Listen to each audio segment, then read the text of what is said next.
Harka fuuni akka mooltan dhaggeeffattoota qophiin keenya qibxataa amma isin bira ga'ee gala. Qophii keenya irraatiin awwaalchi namoota haleellaa liyyuu poolisiin mayyuu muluqqeetti ajjeefaman 41 raawwatamu.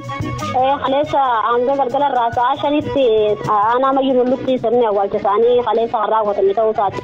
Mootummaan Itoophiyaa atileet Fayyisaa Leellisaa biyyatti akka deebi'u gaafachuu. Ammallee waan haaraan geenye gara biyyaa deemu guyyaa isaa madaalii lafan keessa. Eeyyani garuu fuulduratti yeroo dhiyookeetti waan murteessu natti fakkaata. Har'a guyyaa bitaachotaa idil addunyaatu kabajamaa waan isinitti himnu qabna. Odeessaalee gaggabaaboos qopheessineerra. Qophiilee irraa kan isin biraan ga'u Galaanaa Balaa kan saganticha qopheesse ammoo Zalaalam Taaddasaati nu waliin tura.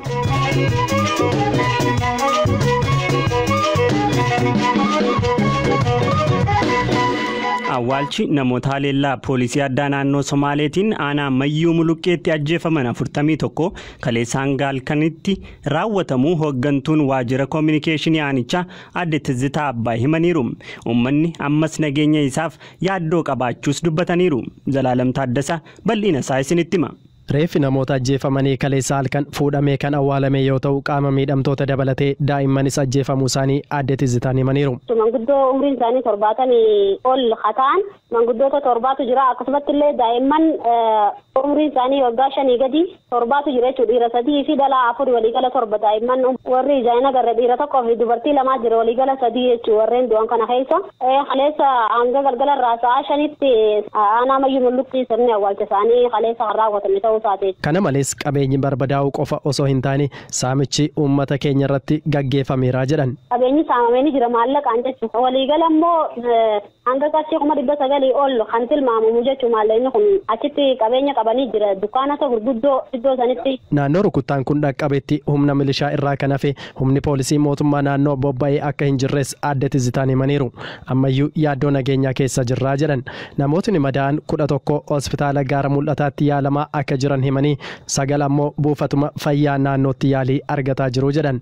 Adde Tizitaan furmaata kan jedhanis. Daangaa kana akkaataa rifarandamii gara 1997 ittiin gaggeeffamanii daangaan keenya kun sararamee beekamee oonii fi lafa teenya irratti wanta taane malee furmaanni karaa kanaan dhufu hin jiru jechuu barbaada. Namootni baay'een poolisiin addaa naannoo Somaalee hidhannoo hiikkachiifamuu akka qabu himanis ministeerri humna ittisaa Itoophiyaa obbo Mootummaa Maqaasaa ammatti murtoon akkasii jiraatu baatus namni seera cabse kamiyyuu hiikkachiisamuunsaa waan oolu miti jedhan.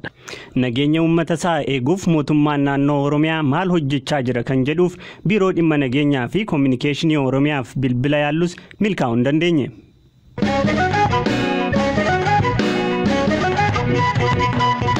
Atileet Fayyisaa Leellisaa biyyatti akka deebi'u mootummaan Itoophiyaa waamicha dhiyeesseef ibsa Federeeshiniin Atileetiksii Itoophiyaa fi Koreen Olompikii Itoophiyaa har'a waliin baasaniin yoo atileetichi biyyatti deebi'uuf fedha qabaate simannaa gootaa isaaf taasisuuf qophii ta'uu ibseera.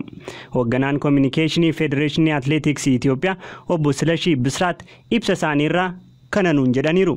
አሁን በተፈጠረው ሁኔታ አትሌቱ ወደ ሀገሩ ቢመጣ ሐላ መጅሩን አትሌቲች ኦሶ ብየ ዱፌ ኮሬን ኦሎምፒክ ፊ ፌዴሬሽኒን አትሌቲክሲ ኢሰ ሲመቹ አከደንዳን ዲማ ከነከን ቅንዴሱ ሚኒስቴር ደርገጎ ፊ ስፖርቲ ዋን ምርከኔሴፍ ዳብሌን ለማን ይብሰባሰን ይጅሩ በዛ መሰረት መግለጫ ወጡ ለተቋማት አመዩ ኢቲያና ዲማ ከነረት አትሌት ፈይሳ ሌሊሳ bilbilaan dubbiseera deebii waamicha dhiyaateef qabu waan himeerraa eegalla. Galatoo manjiraan kun waan salphaatti ta'u sirruma maaliif durasi waan isaan gochuu danda'a waan hin jirreef dhiisanii tarii akka namaa tokkotti waamichas na dhiyeessuu danda'u ture odoo akka biyya namaa yookaan immoo biyya bilisa baate tokkotti jiraatanii yaada isaanis akkuma keenya kana seeranii ibsachuu waan hin dandeenyeef waan turannatti fakkaata amma immoo kana gochuun taane yaani akka gaariitti fudhaa jecha. Yoo isaan si filatanii fiiguu barbaadda turte sirriidhaame? Asa ani fedhiin kiyya maalifanii waan biyya kootiif waan nama gumaachuu danda'utti waan barbaade iyyuu gochuu nan danda'a tarii ammaan booda amma tokko jijjiiramni biyya sana keessa waan jiruuf carraan qabadee yaada. Sirriidha biyyaa fiiguu barbaadda garuu erga olompikii Riyoo irratti mormitee jireenya kee Yuunaayitid Isteet gootee booda Federeeshinii Atileetiksii Itoophiyaarraas ta'e mootummaa Itoophiyaarraa akkati biyyatti deebitu gaaffiin sii dhiyaatee jira? Lakki hin jiru. Kanaafuu xalayaan har'a ba'e kan jalqabaati jechuudha. Yoo dhugaa ta'e ana amma sooshaal miidiyaa har'a arge malee wanti qabatama waan sirriitti beeku hin jiru. Isa jalqabaati yoo kan dhugaa ta'u ta'e jecha. Kanaafuu akkanatti himteetti isin wal quban qabdan jechuudha erga biyyaa baatee booda. Waliin beekne. Amma yaadi kee maal ree erga xalayaa kana ilaaltee booda? Erga muummichi ministeera Dr. Abiy Ahmed akka nagara aangotti as ba'anii amma tokko hooggansi uummata cinaa dhaabbatee jiran aga jijjiiramni tokko dhufuuttan eegee waamichuma kana duwwaayyuu miti anan eegatan maaliif biyya namaarraan fedhii tokko iyyuu qabu waan ta'eef gara biyya kootti galuudhaaf fedhii guddaan qaba duraan. Torban darbe torban kana yerootti biyyatti galtu akka murteessitu nutti himtee turte wanni haaraa jira amma? Ammallee waan haaraarra hin geenye gara biyyaa deemuuf guyyaa isaa madaalii lafan kenne. Fedhii qabaachuu keeti malee guyyaatti biyyatti galtoo hanga yoonaan murteessine jechuudha. Eeyyee garuu fuulduratti yeroo dhiyoo keessatti waan murteessinatti fakkaata. Meebii torban kana keessa. Atileet Fayyisaa Leellisaa Olompik Riyoo bara 2016tti mormii mootummaa irratti qabu erga ibsee booda biyyatti hin deebine.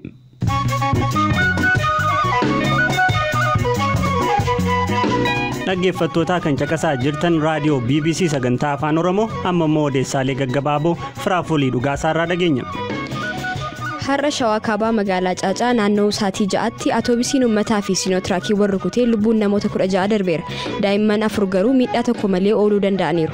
Aanaa Angolaalaa fi Xarraatti hoogganaan wajjira poolisii Inspektar Daagima Xaalee waa'ee balaa kanaa dubbataniiru.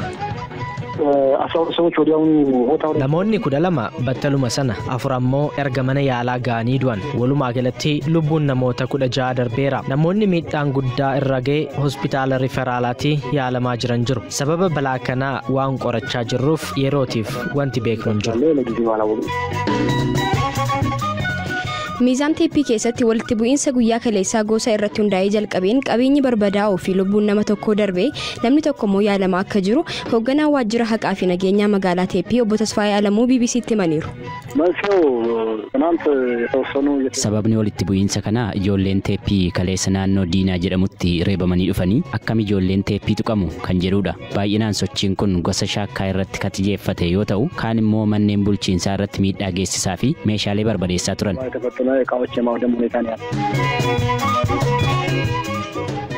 Viidiyoon taphataa Liverpool Mohamed Salah utuu konkolaachisuu bilbila fayyadamuusaa agarsiisu kilabii isaatiin poolisiitti kennameera. Dubbii himaan Liverpool Salah waliin erga haasa'anii booda poolisii beeksisuu isaanii dubbataniiru. Magaalaa Jeenawaa Xaaliyaaniitti riqichi konkolaataa guddaa jijjigee naannoo meetira 100 irraa konkolaattonni lafatti kukkufaniiru. Poolisii fi tajaajilli ambulaansii magaalichaa yoo xiqqaate lubbuun namoota 35 darbuu isaa dubbataniiru. Oduun har'aaf qabadhe kanu. Galatoomi Firaafooli.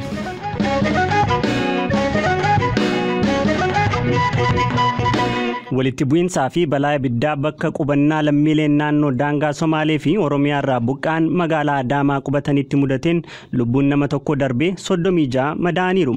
Kominikeeshiniin poolisii magaalaa Adaamaa maddi walitti bu'iinsichaa qoratamaa jiraachuu beeksisaniiru.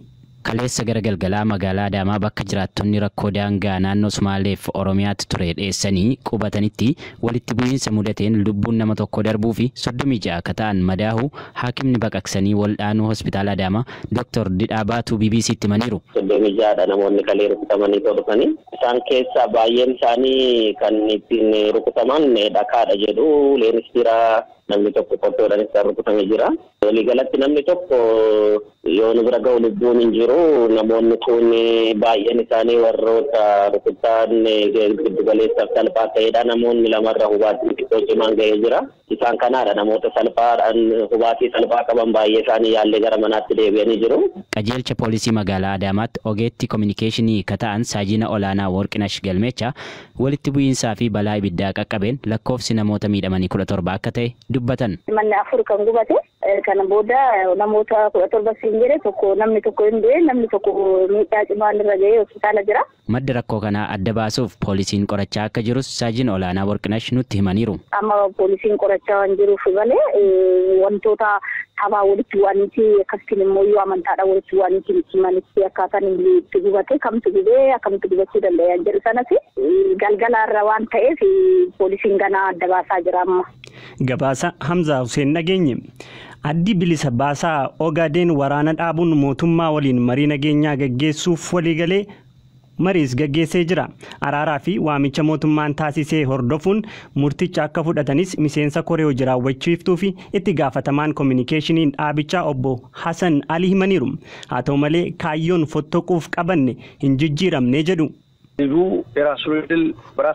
Dhaabbanni keenya uummanni keenya ofii isaanii reesaa akka murteeffatu kan barbaadu.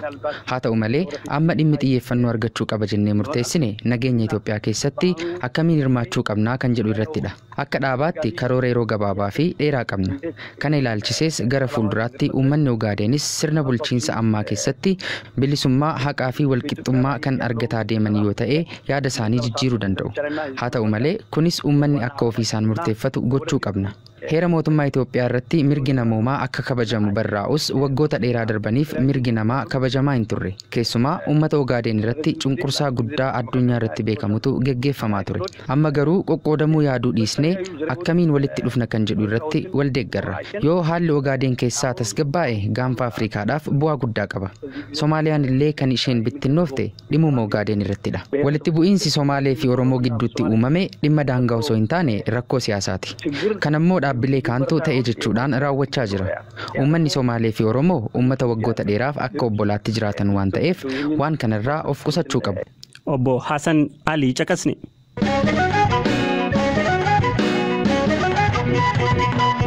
Har'a guyyaa bitaachotaa idilaa addunyaatu kabajameera. Waayilli koo Baqqalaa Tomaa nama erga dhalatee bitaacha ta'e Mihirat Indaalkaachoon waa'ee bitaacha haasofsiiseera. Bitaacha ta'uusaa yoom akka beekee waan himeen eegalla.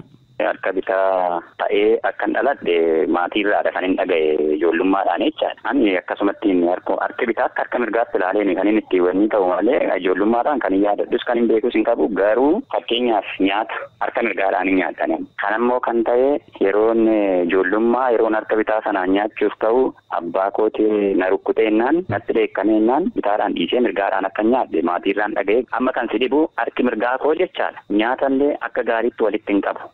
Ta'ee nyaata sirreessitu midhaan jedhanii isaan kanarraa ka'anidha kan isaan natti himanii jechaadha. Wanta harka bitaan hojjetan hin tolaa jedhama. Kan ofirratti agartee taati fakkeenyaaf innaa waa darbattu bakka alaammattee qaqqabsiisuu innaa barreessitu waa barreechuu waan akkanaa kan. Barreeffama waan barreessu barreeffamni kee baay'ee bareedaa naan jedhu namoonni ilaalan jechaadha. Deebi'ees immoo yeroo baay'ee ijoollee harka mirgaa waliin sochoonu waliin waan argu waan tokko wal rukkunnannee yoo dabarban anatti ilaamaa sana rukkutuu danda'a malee isaan dafanii hin milkaa'an. Kana kanarratti bitaan taargeetiidha jedhee yaadan akkan ofirratti hubadhette jechaadha. Innaa kamii harka bitaa ta'uu kee kan hubattu yaadatta moo cirumayyuu yaadattu?